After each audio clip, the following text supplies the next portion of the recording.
Hello aspirants, this is Zaheer and welcome back to SSB crack exams.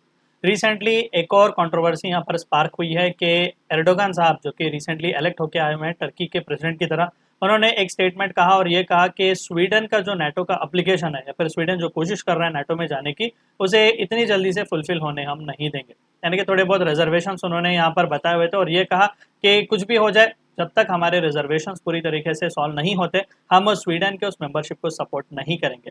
तो आज के इस वीडियो में हम इसी पॉलिटिक्स के बारे में थोड़ा बहुत जानने की कोशिश करेंगे कि दरअसल टर्की सपोर्ट क्यों नहीं कर रहा है और स्वीडन नाटो का मेंबर बनना क्यों चाहता है। ठीक है, तो आइए वीडियो को शुरू करते हैं।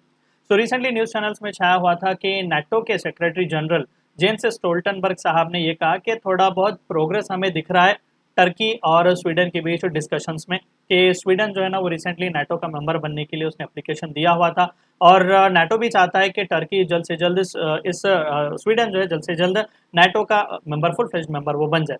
और दरअसल ये स्टेटमेंट एक ऐसे वक्त आया हुआ था जहां पर नाटो के डिफेंस मिनिस्टर्स की मीटिंग हो रही थी ब्रुसेल्स बेल्जियम में। तो एक बहुत क्रूशियल से इवेंट पर जेंस स्टोल्टनबर्ग ने ये बात कही हुई थी। देखिए, अगर आपको याद हो तो मार्च के महीने में टर्की ने फिनलैंड के मेंबरशिप के लिए पूरी तरीके से रेटिफिकेशन दिया हुआ था नाटो का मेंबर बनने के लिए। दरअसल स्वीडन और फिनलैंड दोनों ने एक ही टाइम फ्रेम में ये एप्लीकेशन दिए हुए थे। फिनलैंड को पूरी तरीके से एप्लीकेशन यहाँ पर फुल फ्लेज्ड एक्सेप्ट किया गया। जितने भी मेंबर्स हैं नाटो के, उन सभी को चाहिए कि उनके पार्लियामेंट इसे रेटिफाई करे, तभी जाकर उस नए मेंबर को यहाँ पर मेंबरशिप मिलती है। तो दो ही ऐसे कंट्रीज हैं जो इस वक्त स्वीडन के मेंबरशिप के खिलाफ हैं, एक है टर्की, दूसरा है हंगेरी। मैं उनके रीजंस के बारे में भी बताऊंगा। फिनलैंड को यहाँ पर परमिशन मिल गई हुई थी, बोथ हंगेरी और टर्की वालों ने ज्यादा कुछ इशू यहाँ पर नहीं हुआ, उन्होंने उसके मेंबरशिप को रेटिफाई किया और फिनलैंड जो है वो 31st मेंबर बना हुआ था नाटो का। तो थोड़ा बहुत यहाँ पर हम टाइमलाइन को ट्रेस करने की कोशिश करते हैं कि स्वीडन और फिनलैंड पहली बार उन्होंने मेंबरशिप ये अप्लाई की हुई थी। देखिए, 1949 वाज एक्चुअली द ईयर जब नाटो का एस्टेब्लिशमेंट हुआ। एक वेस्टर्न अलाइज की यहाँ पर तरीके से हमें देखा गया था, जो कि ईस्टर्न हेमिस्फीयर में, जो कि सोवियत को टैकल करने के लिए यहाँ पर बनाया गया था। तो स्वीडन और फिनलैंड दो चंद ऐसे कंट्रीज रहे जो कि यूरोपियन ब्लॉक के जरूर हैं, लेकिन नाटो की मेंबरशिप उन्होंने नहीं ली हुई थी। वो दरअसल खुद को इन सभी झमेले से दूर रखना चाहते थे।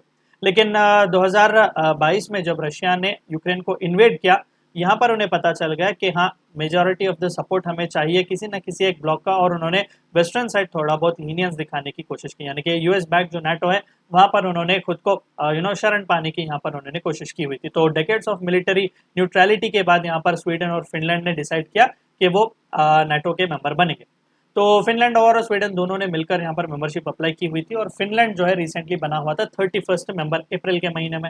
यहाँ पर भी आखिरी जो रेटिफिकेशन है वो पार्लियामेंट ने किया हुआ था, टर्की के पार्लियामेंट ने। लेकिन टर्की के पार्लियामेंट ने स्वीडन के मेंबरशिप को रोका हुआ है। ठीक है, और नाटो अब करंटली चाहता है कि आने वाले जुलाई के महीने में लिथुआनिया का कैपिटल विल्नियस में यहाँ पर दरअसल हेड ऑफ द स्टेट्स का मीटिंग होने वाला है नाटो मेंबर कंट्रीज का। तो बाय दैट जितना जल्दी हो सके उस समिट के पहले ही अगर स्वीडन नाटो का मेंबरशिप बन जाए तो ये बहुत ही अच्छी बात होगी। दरअसल ये नाटो फील कर रहा है। तो ये थोड़ा बहुत देखते हैं कि एर्डोगन साहब ने कहा क्या। अब रिसेंटली एर्डोगन साहब थम्पिंग मेजोरिटी के साथ वो जीतकर फिर से टर्की के प्रेसिडेंट बने हुए थे। तो उन्होंने पूरी तरीके से रिबफ किया हुआ है इंटरनेशनल प्रेशर टर्की पर जो डाला जा रहा है कि वो जल्द से जल्द स्वीडन के नाटो के मेंबरशिप को रेटिफाई कर दें और मिलिट्री अलायंस जो कि जुलाई में होने वाला है बहुत ही जल्द, उससे पहले ही स्वीडन मेंबर बन जाए। और वेस्टर्न ऑफिशियल्स ने भी होप किया कि एर्डोगन जो है अपना पोजीशन सॉफ्टन करेंगे और डिप्लोमेटिकली जो ये चार्ज इशू है वो ज़्यादातर उसे फुलफिल करने की वो कोशिश करेंगे और थोड़ा बहुत सॉफ्ट एंड स्टैंड वो स्वीडन पर दिखाने की कोशिश करने या फिर करें, इस तरीके से बात यहाँ पर वेस्टर्न कंट्रीज ने भी की हुई है। लेकिन एर्डोगन साहब ने कहीं पर भी मेजर शिफ्ट यहाँ पर नहीं दिखाया। एक ऑफिशियल उनका सरकार का रिलीज भी आया हुआ था जिसने ये कहा कि किसी भी तरीके का चेंज टर्की के स्टैंड में यहाँ पर नहीं है as far as membership of Sweden is concern. और दरअसल ये स्टेटमेंट उस टाइम फ्रेम में आया जब टर्की और स्वीडन के ऑफिशियल्स ऑलरेडी नेगोशिएशंस में चल रहे थे। जानने की कोशिश करते हैं कि टर्की दरअसल स्वीडन के बिड के खिलाफ क्यों है। फिनलैंड को तो परमिशन मिल गई, स्वीडन को किस लिए? देखिए, टर्की की सरकार दरअसल अक्यूज करती है स्वीडन पर कि वो बहुत ही लीनियंट है उन ग्रुप्स पर जो सिक्योरिटी थ्रेट पोस्ट करते हैं टर्की को। एक तो हो गया कुर्दिस्तान का मूवमेंट, ठीक है, कर्दिश आर्म्ड ऑर्गेनाइजेशन को कहा जाता है कि स्वीडन वालों ने उन्हें शरण दी हुई है। और साथ ही साथ 2016 में जो एर्डोगन साहब की सरकार के खिलाफ जो फेल्ड कू अटेम्प्ट किया गया था, तो वो चंद ग्रुप्स भी जो है वो जाकर स्वीडन में उन्होंने शरण ली हुई है। और यहाँ पर टर्की करता क्या है, ये कुर्दिश आर्म्ड ऑर्गेनाइजेशन और जितने भी लोग ऑर्गेनाइजेशन उनके सरकार के खिलाफ हैं, जो स्वीडन में शरण पा चुके हैं, उन्हें ये टेररिस्ट ऑर्गेनाइजेशन की तरह बताता है। और स्वीडन ने ज़्यादा बहुत यहाँ पर कुछ किया नहीं है, इस तरीके के ऑर्गेनाइजेशंस के खिलाफ उन्होंने कुछ एक्टिविटी नहीं की हुई है। तो बिकॉज ऑफ दैट टर्की और स्वीडन के बीच रिलेशनशिप्स में थोड़े बहुत इफेक्ट्स हमें यहाँ पर देखने को मिले। और साथ ही साथ स्टॉकहोम जो कि स्वीडन का कैपिटल है, वहाँ पर सीरीज ऑफ डेमोन्स्ट्रेशंस भी हुए और कई सारे एंटी इस्लामिक प्रोटेस्ट भी वहाँ पर एक्टिविस्ट आए हुए थे। और एक एक्टिविस्ट ने किया क्या कि टर्किश एम्बेसी के बाहर खड़े होकर उसने होली कुरान को जला दिया हुआ था। एंड बिकॉज ऑफ दैट पूरी तरीके से टर्किश ऑफिशियल्स गुस्से में आ चुके हुए थे। एंड सिंस देन पूरी तरीके से स्वीडन और टर्की के बीच ये टेंशंस जारी है। हालांकि स्वीडिश प्राइम मिनिस्टर ओल्फ क्रिस्टरसन साहब ने यह कहा कि उनकी सरकार ने जो कुछ भी करना था, जो कुछ भी एग्रीमेंट के तहत प्रॉमिस किया हुआ था टर्की के साथ लास्ट ईयर, वो ऑलरेडी उन्होंने किया हुआ है। अब टर्की के ऊपर ये रिस्पॉन्सिबिलिटी है कि वो नाटो की मेंबरशिप, जो कि स्वीडन की नाटो की मेंबरशिप की रिक्वेस्ट है, उसे जल्द से जल्द रेटिफाई वो कर दे।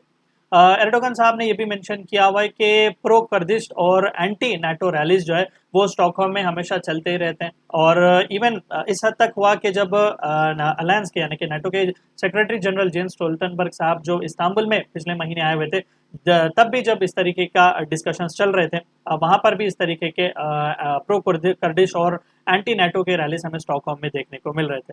तो जाहिर सी बात है कि उनका खुले तौर पर कहना यह है कि सपोर्ट तुम्हें चाहिए तो चाहिए क्यों, जब तुम खुद इस तरीके के एंटी नाटो रैलीज को रोक नहीं रहे हो।